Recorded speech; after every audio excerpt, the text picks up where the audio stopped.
একটা দলের একটা সব থেকে বড় পরিচিত মুখ, যিনি টিভিতে কথা বলতেন আগুন ঝরিয়ে, যিনি বিএনপির হয়ে বিদেশে কথা বলেছেন, বিস্ফোরক মন্তব্য ছড়িয়েছেন, আর সেই রুমিন ফারহানা আজ বিএনপির বাইরে কেন? এটা নিয়ে আপনাদের মাঝে অনেক প্রশ্ন আছে। তার মধ্যে অন্যতম যে প্রশ্নগুলো আপনাদের মাঝে ঘুরপাক খাচ্ছে সেটা হইলো, আর সেই প্রশ্নটা হইলো, তাকে কি দল থেকে সরানো হয়েছে নাকি নিজে সরে গেছেন? আর এই সিদ্ধান্তের পেছনে কি সত্যি তারেক রহমান আছেন নাকি দলের হাত আছে? আজকের ভিডিওটা কোনো আবেগ দিয়ে না, শুধু রাজনীতির নোংরা কঠিন বাস্তব হিসাব। আর এটা দিয়ে আজকের ভিডিওটা সম্পূর্ণ খোলাসা করব। কি আছে এর ভেতরে, কেন রুমিন ফারহানা আজকে স্বতন্ত্র প্রার্থী হইলেন, কোন কারণে রুমিন ফারহানা সরে গেল। চলেন শুরু করি আজকের আলাপ। কোথায় দেখি আর মাঝে কি আছে। শুরুতেই একটু পরিচয় বলি যে কে এই রুমিন ফারহানা। আসলে রুমিন ফারহানা একটা ছোট্ট নাম, ক্ষুদ্র নাম, কিন্তু তিনি বিএনপির সেই মুখ যাকে মিডিয়া চিনে, যাকে সরকার ভয় পেত, যাকে সমর্থকরা সব থেকে বেশি বিশ্বাস করত। আর তিনি ছিলেন বিএনপির সাবেক সংসদ সদস্য, আন্তর্জাতিক অঙ্গনে বিএনপির প্রতিনিধি ছিলেন তিনি। আর দলের ভেতরে সব থেকে একটা গোছালো এডুকেটেড ভয়েস ছিল তার। এমন একজন মানুষ হঠাৎ বাদ কেন, আর কেনই বা দেওয়া হলো? আর এই জিনিসটা কি আসলে হালকা একটা সিদ্ধান্ত, নাকি দলের ভেতর বড় কোনো সিদ্ধান্ত হতে পারে? আসলে দেখেন, একটা জিনিস এখানে সব থেকে কমপ্লিকেট এবং বুঝার প্রয়োজন। সেটা কি জানেন? রাজনীতি কিছু হঠাৎ করেই হয় না। রাজনীতি হয় অনেক ভেবে চিন্তে, mind grading, mind set up থেকে, অনেকের সমালোচনা সাপেক্ষে যখন একটা জিনিসকে গোছালো ভাবে নিয়ে আসা হয়, এটা কিন্তু তখন রাজনীতিতে চেঞ্জ আসে। তাছাড়া কিন্তু রাজনীতি আলটিমেটলি চেঞ্জ হয় না। আর এই যে গোছালো ভাবে যে জিনিসটাকে নিয়ে আসছে তারা, এখান থেকেই সেই গল্পটা শুরু হয়। কারণ বিএনপি সিদ্ধান্ত নেয় যে যেহেতু রুমিন ফারহানা এর আগে 2 বা 3 টার্মের এমপি ছিল, তিনি সংসদ সদস্য ছিল, তার পেছনে কিছু কিছু লেগেন্স যেহেতু লেলিয়ে আসছে, তাই সেখানে আমরা একটা নতুন মুখ নিয়ে আসি, একটা নতুন মুখকে তুলে ধরি সেখানে। তাই বিএনপি দল থেকে হয়তো ডিসিশন নিয়েছিল যে রুমিন ফারহানাকে আর মনোনয়ন দেওয়া হবে না। কিন্তু কেন মনোনয়ন দেওয়া হবে না তা জানেন? আসেন এটা একটু বলি যে কেন তারে মনোনয়ন দিচ্ছে না। কারণ বিএনপি এখন যে জিনিসটাতে ফোকাস করে সব থেকে বেশি সামনের দিকে আসতেছে, সেটা হলো জোটের রাজনীতি, আসন সমন্বয়, ভোট ভাগ হয়ে যাওয়ার সব থেকে একটা বড়। আর এগুলোই হচ্ছে সব থেকে বড় মুখ্য কারণ। এইদিকে আবার দল বলছে যে চুপ থাকো, যা সিদ্ধান্ত হয়েছে তা নীরবে মেনে নাও, নিজের মাঝেই মেনে নাও। আর ঠিক যখন দল এই কথাটা রুমিনরে বলছে, এখানে এসে সমস্যাটা ঘটেছে। ওই যে কিছু লোক আছে না যে একটু গাত্তারা টাইপের থাকে, তো এরকম রুমিন ফারহানার মাঝে এরকম হয়তো কিছু লেগেন্স আছে। তো ঠিক সেই জিনিসটাই ঘটিছে। আর এজন্যই এই কথাটা শোনার পরে রুমিন এখানেই থামেনি। কেন থামেনি? তাহলে এখন বলবেন যে রুমিন তাহলে নিজের জোরে থামে নাই, তাহলে এটা বিদ্রোহ করছে। তো আইসেন আগে এই বিষয়টা একটু বলি যে এটা রুমিনের বিদ্রোহ নাকি সাহস।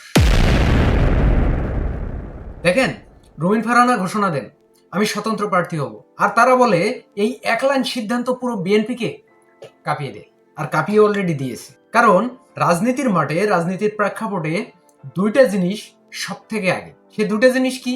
এক, দল আগে, দুই, ব্যক্তি পড়ে। কিন্তু এই যে দল আগে আর ব্যক্তি পড়ে দুটা যে জিনিস আছে, তার মধ্যে আইসা রুমিন ফারহানা করলেন তার একেবারে উল্টো চিত্র। সে উল্টো চিত্রটা কি করলো সেটা জানেন? সে উল্টো চিত্রটা করলো হলো, সে নিজের সাহস দেখালো, কেন্দ্রীয় নেতৃবৃন্দ যারা আছে তাদেরকে চ্যালেঞ্জ করলো। আর ঠিক যখন এটা করছে, এখান থেকেই সংঘর্ষটা শুরু হয়ে গেছে, সংঘাতটা শুরু হয়ে গেছে। শুরু হলো বিএনপির একটা কঠোরতা। এখন আবার বলবেন যে তাইলে বিএনপি কেমনে কঠোর হইলো? আসেন এটা একটু খুলে বলি যে বিএনপি কেন কঠোর হলো। তারেক রহমানের নেতৃত্বে বিএনপি এখন তিনটা জিনিসের উপর খুব খুব ভালোভাবে মাইনে চলছে। সে তিনটা জিনিস হইলো এক সিদ্ধান্তে, এক লাইন, এক কৌশল। এই তিনটা জিনিস তারা খুব ভালোভাবে মেনটেন্স করে মাইনের সামনের দিকে আগাচ্ছে। আর এখানে এই অবস্থায় কেউ যদি বলে আমি আমার ব্যক্তিগত মতে চলবো, আমি আমার মত মতে চলবো, সেটা দল কখনোই মানবে না আর মেনে নেবে না। আর মেনে নেওয়ার মতো বর্তমান সিচুয়েশনও না। কারণ এখানে এসে আর আবেগ চলে না। এখানে বর্তমানে চলছে কি জানেন? এখানে চলছে সব থেকে বড় ক্যালকুলেশন। তো এই ক্যালকুলেশন থেকে যখন প্রেক্ষাপটটা সিচুয়েশনটাকে সুন্দরভাবে গোছায় নিয়ে আসতেছে, তখনই এই এলোমেলোটা মাঝখান থেকে উকি মারি উঠছে, মাথা চারা দিতেছে, যাতে দলটার গোছালো থেকে একটু কম বেশি হয়ে যায়। তো এখন আইসেন ওদিকে আমরা না গিয়ে প্রশ্নে যাই। আগের যে প্রশ্নটা ছিল সেই জায়গায় আসি। আসেন এখন সেই আসল প্রশ্ন। সেই প্রশ্নটা হইল, তারেক রহমান কি ব্যক্তিগতভাবে রুমিনকে বাদ দিয়েছে? এটা কিন্তু আপনাদের অনেকের মাঝে ঘুরপাক খাচ্ছে, ফই ফই ফই ফই করে ঘুরপাক খাচ্ছে। যে এটা কি তারেক রহমান দেশে আসার পরে এই সিদ্ধান্তটা হয়েছে, নাকি দল ব্যক্তিগতভাবে আগে থেকে এই ডিসিশনটা নিয়ে রাখছে? এটা একদম সোজা সাপটা পরিষ্কার ক্লিয়ার যদি আমি উত্তর দিই, এক কথায় বলবো যে না, তারেক রহমান ব্যক্তিগতভাবে রুমিন ফারহানাকে বাদ দেননি। কিন্তু এই তারেক রহমান এই কেন্দ্রের একটা সিদ্ধান্ত কেন্দ্রবিন্দু, যেখান থেকে পুরা মাথা মগজ মুন্ডুটা এক জায়গায় করে গলা দিয়ে বের করা, তো এরকম একটা কেন্দ্রবিন্দু। আর এই কেন্দ্রবিন্দুতে এসেছেন দল গোছাতে। আর এই দল গোছাতে গিয়ে রুমিন ফারহানার যে বিষয়টা, এই বিষয়টা সামনে এসে হয়ে গেছে কি জানেন, পাহাড় সমান একটা কারণ। যখন রুমিনের কথাটা বলছে তখন রুমিন এসে এটারে পাহাড় সমান একটা কারণ তৈরি করছে। আর এই পাহাড় সমান কারণটাকে ব্যাখ্যা করতে গিয়ে তারেক রহমান নিজে বলেছেন, তিনি নিজেই বলেছেন যে তিনি বিশ্বাস করেন ব্যক্তি নয় দলকে। কারণ এখানে ব্যক্তি বড় না, দলটাই বড়।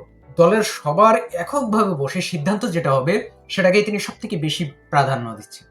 এই যার কারণে এই গ্যামজামটা কিন্তু জগা খিচুড়ির মতো পাকায় গেছে। কারণ এই যে রুমিন ফারহানার যে সিদ্ধান্তটা দিছে, এটা কিন্তু তিনি অলরেডি ভাঙছেন। দলের সিদ্ধান্ত কিন্তু রুমিন মানিয়ে নেননি, রুমিন সিদ্ধান্ত ভেঙেছে। তাই এখন এক কথা গোছালো ভাবে বলা যায় যে রুমিন ফারহানা কিন্তু তার ব্যতিক্রম কিছু থাকলো না। কারণ এখন বিএনপি চায় অনেক জায়গায় অনেক নতুন নতুন মুখ, যাদেরকে দিয়ে এবারে সামনে নির্বাচনে তারা ভালো কিছু তুলতে পারবে, সফলতা বয়ে নিয়ে আসতে পারবে, এমন নতুন মুখ বিএনপি বিভিন্ন জায়গায় চায়। আর একটা জিনিস এটা বলতে গেলেই মনে রাখতে হবে বা মনে রাখবেন, রাজনীতি এমন একটা সেক্টর, এমন একটা মাঠ, এখানে যদি আপনি কিছু ব্যতিক্রম করতে যান তাহলে জানবেন যে এটাই সব থেকে বড় বিপদ। মানে রাজনীতিতে ব্যতিক্রম মানেই সব থেকে বড় বিপদ। তাহলে এখন বলবেন যে রুমিন যে তাহলে ব্যতিক্রম করে গেল, তাহলে রুমিন ফারহানার এখন অবস্থান কি? আইসেন তাহলে এখন এটা নিয়ে একটু বলি যে আসলে রুমিন ফারহানার অবস্থান ভিকটিম নাকি ভুল।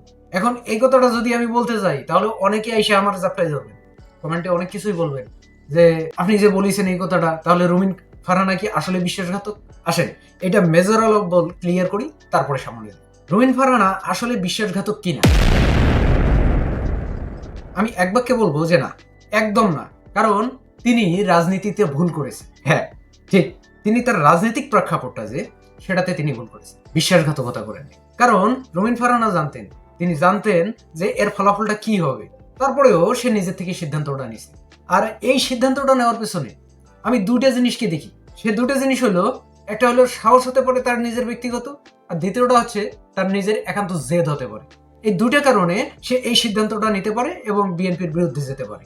কিন্তু রাজনীতি কখনো একক জেদ মানে না, বা এটা মেনেও নেয় না। আর এটা রাজনীতি কখনো সাপোর্টও করে না। আর এই যে একটা গ্যারাকল, এই গ্যারাকল থেকে যখন রুমিন মানে নিজেকে বড় মনে করতেছে, তো এই ঘটনার পরিপ্রেক্ষিতে একটা জিনিস ভালো করে মনে হয় কি জানেন, এই ঘটনা রুমিনের একার না, এই ঘটনা বিএনপির একটা ভবিষ্যৎ। আর এই ভবিষ্যৎ নতুন করে একটা বার্তা দিয়ে যায়। কি বার্তা দিয়ে যায় জানেন?